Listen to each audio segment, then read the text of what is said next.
बिस्मिल्लाहिर्रहमानिर्रहीम। अस्सलाम वालेकुम स्टूडेंट्स, आज की वीडियो में हम डिस्कस करने वाले हैं एक्सरसाइज नंबर 2.3 यानी क्लास 9th जो है उसके दूसरे चैप्टर की थर्ड एक्सरसाइज।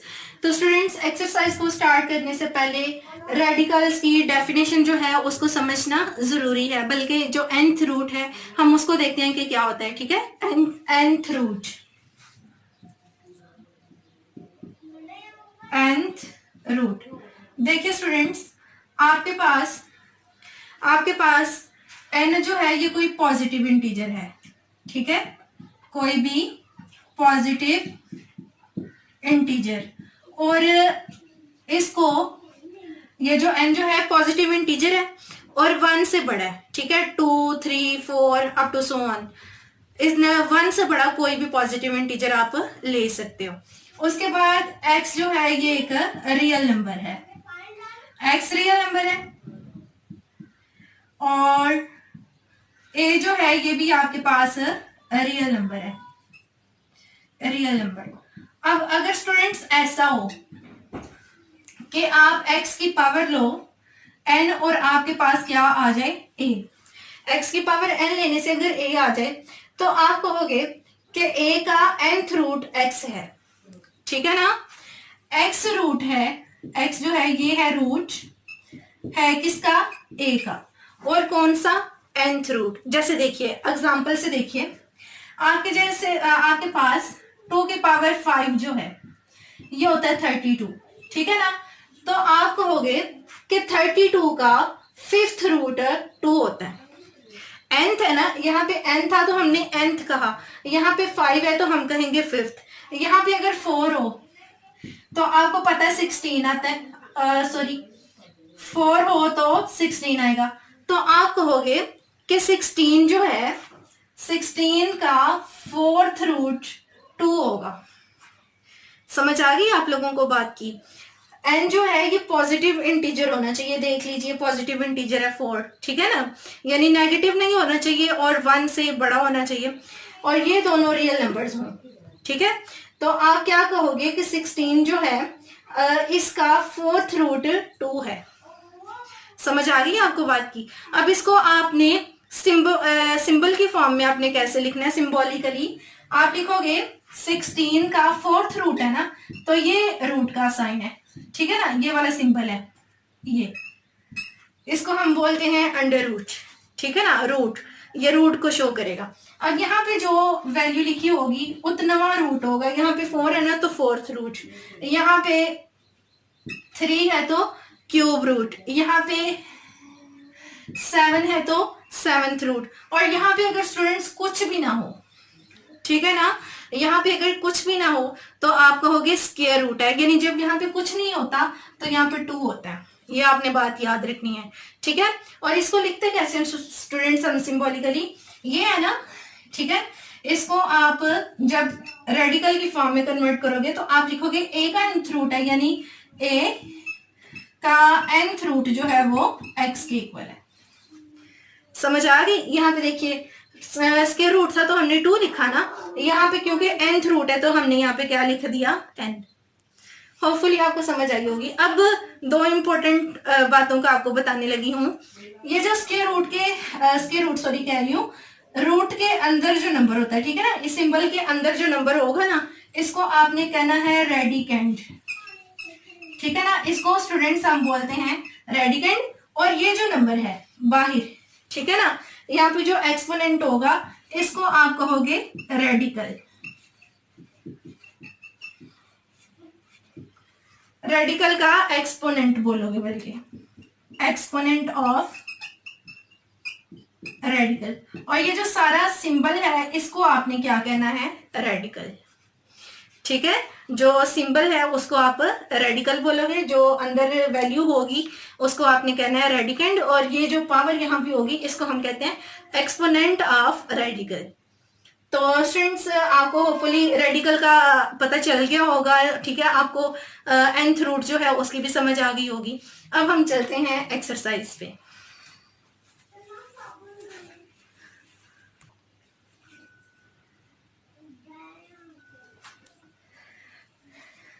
जी तो स्टूडेंट्स, एक्सरसाइज को डिस्कस करने से पहले इन प्रॉपर्टीज का हमें पता होना बहुत जरूरी है, ठीक है ना। ये रेडिकल की कुछ प्रॉपर्टीज हैं, हम इन्हें देख लेते हैं। है बड़ी आसान सी, सिंपल सी। कहते हैं अगर दो रियल नंबर हैं ए बी, ठीक है, ये यहाँ पे आपको नजर आ रहा है ए बी यूज हुआ है कुछ प्रॉपर्टीज में, और साथ में एम एन यूज हुआ है। तो यहाँ पे एम और एन जो है ये पॉजिटिव इंटीजर हैं, यानी 1 2 3 अप टू सो ऑन, ठीक है। तो जो बल्कि 1 से ये ग्रेटर है। और जो ए बी है ये आपके पास नंबर्स हैं, ठीक है ना, रियल नंबर्स हैं, कोई से भी रियल नंबर्स। तो अब देखिए स्टूडेंट्स, कहता है कि अगर दो रियल नंबर रेडिकल के अंदर मल्टीप्लाई हो रहे हैं तो आपने क्या करना है, जो ऊपर उनका रूट है, ठीक है, जो nth रूट है, यानी दूसरा रूट है, थर्ड है, फोर्थ, जो भी रूट है, आप उसको उन दोनों नंबर्स पे अलग अलग करके लिख सकते हो। यानी जब दो नंबर्स मल्टीप्लाई हो रहे हैं ना, तो आप उनका रूट अलग अलग कर सकते हो, कोई फर्क नहीं पड़ेगा, दोनों सूरतों में एक ही बात है। अब यहाँ पे देखिए, कहते हैं कि अगर दो नंबर डिवाइड हो रहे हैं, ठीक है, और ऊपर उनका nth रूट है, तो भी आप क्या कर सकते हो, ऊपर वाली वैल्यू का आप रूट अलग कर लो, नीचे वाली का अलग कर लो, कोई मसला नहीं है, ठीक है। यानी जैसे आपके पास है,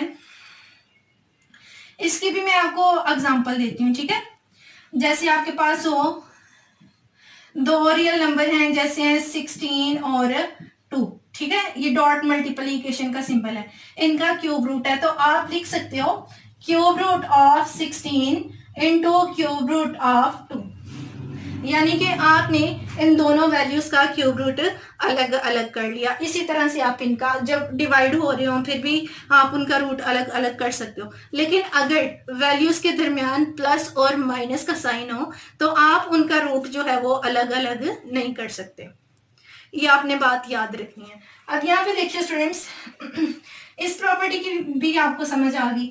अब ये वाला जो है थर्ड प्रॉपर्टी जो है, कहते हैं कि अगर एक नंबर के दो रूट हैं, सही हो गया ना, एक नंबर के हैं दो रूट, यानी एक अंदर है और एक बाहर। ये देखिए, ये इसका mth रूट है और फिर nth रूट। तो आप क्या करो, आप उन दोनों रूट्स को आपस में मल्टीप्लाई करके एक रूट बना सकते हो, ठीक है ना। आप उसको लिख सकते हो a का mnth रूट। इसकी मैं आपको एग्जांपल देती हूँ। जैसे देखिए, आपके पास है a की पावर 1/2, ठीक है ना, यानी ये स्क्वायर रूट है और बाहर है फोर्थ रूट। तो आप इसको लिख सकते हो a का 8th रूट, यानी ये दोनों आपस में क्या हो जाएंगे, रूट आपस में मल्टीप्लाई, 1 1 और 2 4 जार। अब नेक्स्ट जो प्रॉपर्टी है स्टूडेंट्स, इसमें देखिए, कहता है अगर जो रेडिकेंड है उस पे पावर है, ठीक है ना, तो वो जो पावर है उसको आप रेडिकल के बाहर लिख सकते हो। यानी आप पहले जो है वो उसका जो रूट दिया हुआ है उसको फाइंड आउट करके बाद में वो वाली पावर ले लो, तो दोनों सूरतों में जो वैल्यू मिलेगी आपको वो एक ही मिलेगी। जैसे देखिए, आपके पास है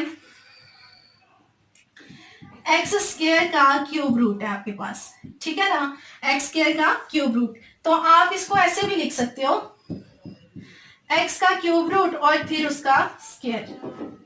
दोनों सिचुएशंस में एक ही वैल्यू आएगी, ये दोनों वैल्यूज सेम है, चाहे कि पावर अंदर हो, ठीक है, रेडिकेंड के ऊपर, या फिर आप इसको बाहर लिख लो, दोनों सूरतों में एक ही बात है। अब जो फिफ्थ प्रॉपर्टी है, बहुत इंपॉर्टेंट प्रॉपर्टी है। ये प्रॉपर्टी हमें कहती है कि अगर जो रेडिकल है उसके अंदर जो प्रॉपर्टी जो सॉरी एक्सपोनेंट है वही एक्सपोनेंट बाहर है, तो दोनों आपस में एक दूसरे से कट जाते हैं, ठीक है, रेडिकल खत्म हो जाता है, सिर्फ नंबर बाकी बचता है। जैसे देखिए, इसके एग्जांपल लेते हैं हम। अगर आपके पास है a की पावर 5 और फिर 5th रूट, तो क्या होगा, ये 5 जो है इस रेडिकल को खत्म करके कर देगा और बाकी सिर्फ a बचेगा आपके पास, ठीक हो गया। अब स्टूडेंट्स, ये प्रॉपर्टीज की तो आपको समझ आ गई। अब मैं आपको एक और बहुत इंपॉर्टेंट चीज जो है वो बताने लगी हूँ। देखें, आपके पास ये लिखा हुआ है, ठीक है, तो इसका मतलब है a का स्क्वायर रूट। मैंने आपको बताया था अगर यहाँ पे कुछ ना हो तो 2 होता है, ठीक है, तो ये स्क्वायर रूट हो गया। अब आप इसको एक्सपोनेंशियल फॉर्म में लिख सकते हो a की पावर 1/2। अगर यहाँ पे होता 3 तो आपने क्या लिखना था, 1/3। अगर यहाँ पे होता 4 तो आपने यहाँ पे क्या लिखना था, 4, ठीक है, तो ये देखिए अंदर वाली पावर 5 है, और जब आप इसको रेडिकल को एक्सपोनेंशियल फॉर्म में कन्वर्ट करो तो 1/5 बनेगा, इसलिए 5 और 1/5 एक दूसरे से कट जाएंगे। होपफुली आपको प्रॉपर्टीज की सही समझ आ गई है। अब हम चलते हैं एक्सरसाइज पे।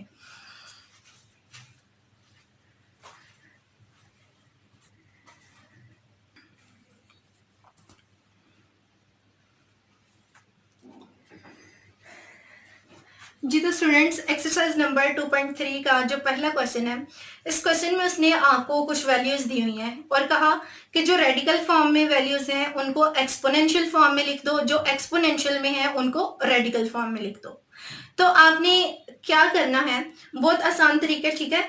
आपने पहले तो पता चलाना है कौन सी फॉर्म है एक्सपोनेंशियल। एक्सपोनेंशियल फॉर्म में रेडिकल का सिंबल यूज नहीं होता, ठीक है। तो रेडिकल फॉर्म जो है उसमें डेफिनेटली रेडिकल का सिंबल यूज होता है। तो जो पहला पार्ट है देखिए 64 जो है, इस पे रेडिकल का सिंबल है, इसका मतलब कि ये रेडिकल फॉर्म में है, ठीक है। तो इसको एक्सपोनेंशियल फॉर्म में हम लिखेंगे 64, और यहाँ पे जो बाहर जो भी पावर है जो एक्सपोनेंट है उसको आपने 1 के नीचे लिखना है, ठीक है। यहाँ पे 5 होता ना तो 1/5 बनना था, 7 होता 1/7, 8 होता तो 1/8, मतलब कि यहाँ पे जो भी एक्सपोनेंट होगा उसको आपने 1 के नीचे लिख देना है। और यहाँ पे देखिए स्टूडेंट्स, ये कौन सी फॉर्म है आपके पास, ये है आपके पास एक्सपोनेंशियल फॉर्म, ठीक है, क्योंकि यहाँ पे रेडिकल का सिंबल है नहीं है। तो आपने क्या करना है, यहाँ पे जो ऊपर बटे के ऊपर जो पावर है ना उसको आपने अंदर ही रहने देना है, रेडिकल का सिंबल लगाएं, और जो डिनोमिनेटर में है उसको यहाँ पे एक्सपोनेंट बना दें, ठीक हो गया। जो डिनोमिनेटर में वैल्यू होगी वो एक्सपोनेंट बन जाएगी रेडिकल का, ठीक है। जो ऊपर वैल्यू होगी वो अंदर आ जाएगी पावर। अब यहाँ पे इसी तरह से इसको देखें, ये भी एक्सपोनेंशियल फॉर्म है, ठीक है। हमने इसको रेडिकल फॉर्म में लेके जाना है, तो क्या करना है, हमने जो न्यूमिनेटर में वैल्यू है उसको रेडिकल के अंदर रहने देना है, ठीक है, उस पावर को। जो डिनोमिनेटर में है उसको रेडिकल के सिंबल के बाहर लिखना है। तो लिखते हैं इसको -7, और यहाँ पे देखिए ऊपर क्योंकि 1 है ना, तो यहाँ पे आप 1 लिखो या ना लिखो कोई फर्क नहीं पड़ता। अगर 1 के अलावा कुछ और होता, 2 होता, 3, 5, तो वो आपने लिखना था। यहाँ पे नीचे क्या है 3, तो उसको आप इधर लिख दो। और ये जो 4th वाला पार्ट है ना स्टूडेंट, इसको आपने खुद करना है, ठीक है। अब हम करते हैं अगला पार्ट, अगला क्वेश्चन।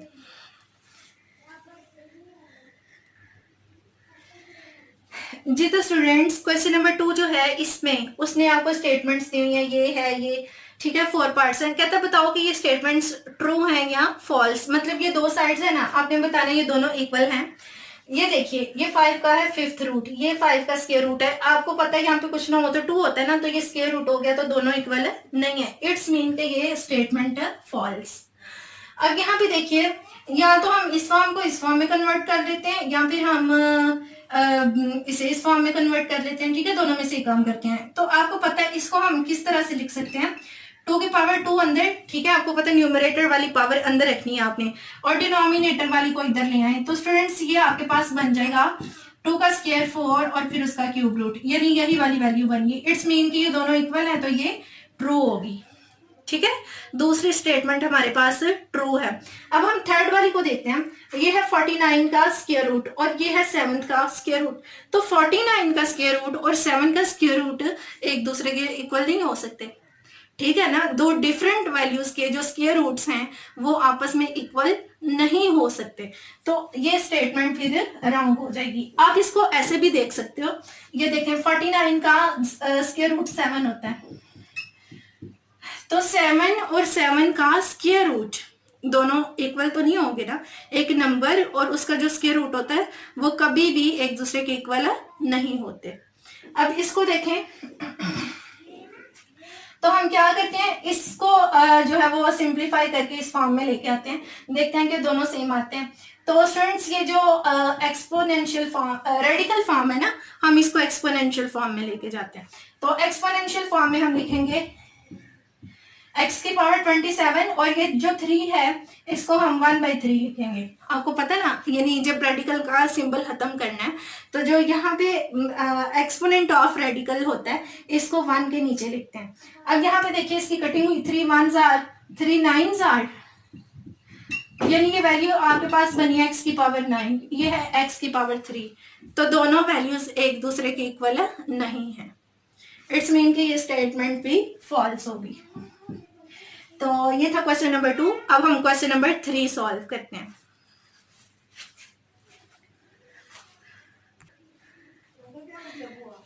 जी तो स्टूडेंट्स, क्वेश्चन नंबर 3 जो है इसमें उसने कहा कि आपने इन वैल्यूज को सिंप्लीफाई करना है, ठीक है ना, यानी इनको शॉर्ट फॉर्म में लेके आना है। तो देखिए ये क्या दिया हुआ है, -125 का क्यूब रूट।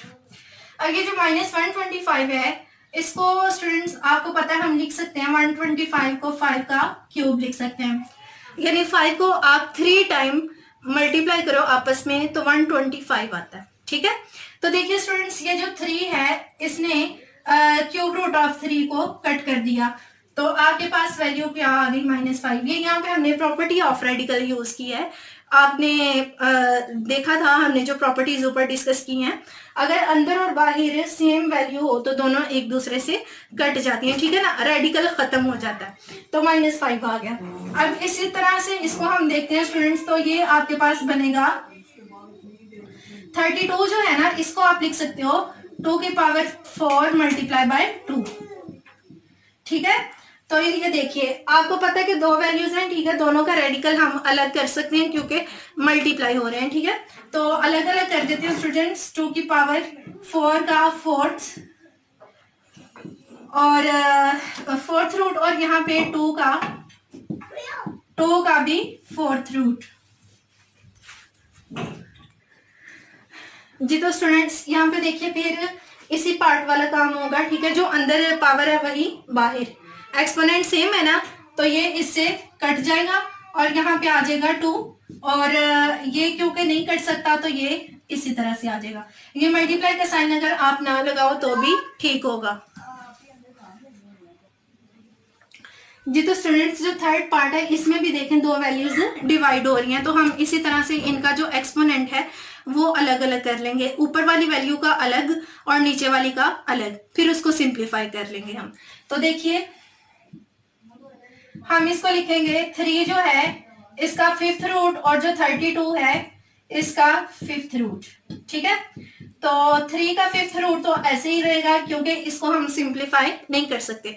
अब जो 32 है आपको पता है आप इसको लिख सकते हो 2 की पावर 5, यानी 2 को 5 टाइम मल्टीप्लाई करो तो 32 ही आता है, ठीक है। तो हम इसको लिख लेंगे 2 की पावर 5 और यहाँ पे 5th रूट। अब ये जो 5 है अंदर वाला, इसने इस रेडिकल को खत्म कर दिया, नीचे 2 आ गया और ऊपर वाली वैल्यू इसी तरह से रहेगी, ठीक है। तो ये आपके पास शॉर्टेस्ट फॉर्म या कह लें कि सिंपलेस्ट फॉर्म आ गई है। इसी तरह से आपने 4th वाला पार्ट खुद सॉल्व करना है। तो होपफुली आपको एक्सरसाइज जो है उसकी समझ आई होगी। अगर फिर भी किसी स्टेप से समझ नहीं आती तो आपने कमेंट सेक्शन में जाके लाजमी पूछना है, ठीक है। मिलते हैं अगली वीडियो में अगली एक्सरसाइज के साथ, तब तक के लिए अल्लाह हाफिज।